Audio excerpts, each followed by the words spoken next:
আসসালামু আলাইকুম। গতকালকার ঘটনাটা নিয়ে কিছু কথা বলতে চাই। ঘটনাটার ভিডিও ফুটেজ ফেসবুকে দেখে খুব মর্মাহত যে একটা মানুষকে এভাবেই মারে। আসলে এই সন্ত্রাসগুলো কে তৈরি করছে? আমরা তৈরি করছি না সরকার তৈরি করছে? বিভিন্ন জায়গায় বিভিন্ন ইস্যুতে সরকার একটা জায়গাকে লিজ দিয়ে দেয়, লিজ দিয়ে সেইখানকার চাঁদাবাজির লাইসেন্স দিয়ে দেয়। এটা কি আসলে কোনো সংগঠনের কাজ নাকি সরকারেরই কাজ? আমাদের এলাকায় যে কয়েকটি বাজার আছে, প্রত্যেকটা বাজারেই জুলুম করে টোল আদায় করা হয়, যে তারা লিজ নিছে, হাট ডাইকে নিছে, সরকারি অনুমোদন আছে। আসলে সরকার কি চাঁদাবাজদেরকে অনুমোদন দেয়?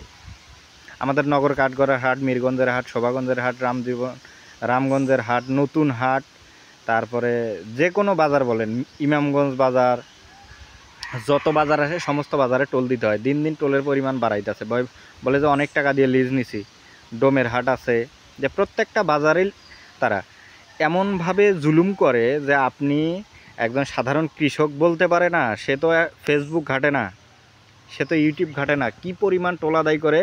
যে আপনি 5 কেজি যদি আলু বিক্রি করেন 10 টাকা টোল দিতে হবে, যদি 5 কেজি আলু কেনেন তাও 10 টাকা টোল দিতে হবে। একটা কুলা ডালি যদি আপনি যে কোনো প্রসাধনী কিনতে যান, আপনাকে কাঠগড়ার হাট বলেন, যে কোনো মিরগঞ্জের হাট, আপনাকে টোল দিতে হবে। একটা মুরগি 300 টাকার মুরগি আপনি যদি কিনতে যান 20 টাকা টোল দিতে হবে, আবার বেচতে গেলে আপনাকে 10 টাকা টোল দিতে হবে। একটা আপনি যদি যে কোনো প্রসাধনী আপনি বাজারে এই যে কাঠগড়ার হাটে কিংবা মিরগঞ্জের হাটে কিনতে যান, আপনাকে টোল দিতে হবে।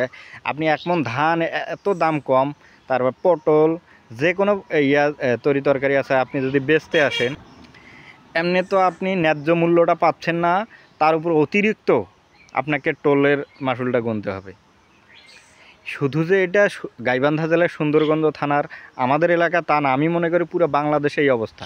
তো এই অবস্থার জন্য দায়ী কে? প্রশাসন, ডিসি, আমাদের ইউনো মহোদয়, ওনারাই তো লিজ দেয়, নামমাত্র কয়েক টাকা মূল্যের লিজ দেয়, যে তাদেরকে একটা চাঁদাবাজির লাইসেন্স দিয়ে দেয়।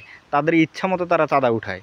তাদের একটা করে দেওয়া হয় না যে এত টাকা এই প্রসাধনীর জন্য, এই মালের জন্য এত টাকা, এগুলো কিন্তু করে দেয় না। তারা একটা লিজ দিয়েছে, হাট ডাইকা নিয়েছে, তারাই তাদের ইচ্ছা মতো টোল আদায় করতেছে, এইভাবে জুলুম করতেছে। আর এখন যে ঘটনাটা ঘটতেছে, এই লিজ কিন্তু তারা নেয়, নিয়ে কয়েক টাকা মূল্যে লিজ নেয় কিংবা জবরদখল করে লিজ নেয়। লিজ নিয়ে তাদের ইচ্ছা মতো টোল আদায় করে, যদি কেউ না দিতে চায় তাদেরকে এইভাবে হত্যা করে। তো এই লাইসেন্সটা প্রশাসন দিচ্ছে আমার মনে হয়। তাই সবার উচিত এই এই দিকটা, এই বিষয়টা আসলে চিন্তা ভাবনা করে দেখা। এইখানে সংস্কার আসলে প্রয়োজন আমার আমার মনে হয়। আমার ক্ষুদ্র মাথা, আমি মূর্খ মানুষ, তারপরে আমার মাথায় এই চিন্তাটা আমি মনে করি। সবাইকে ধন্যবাদ।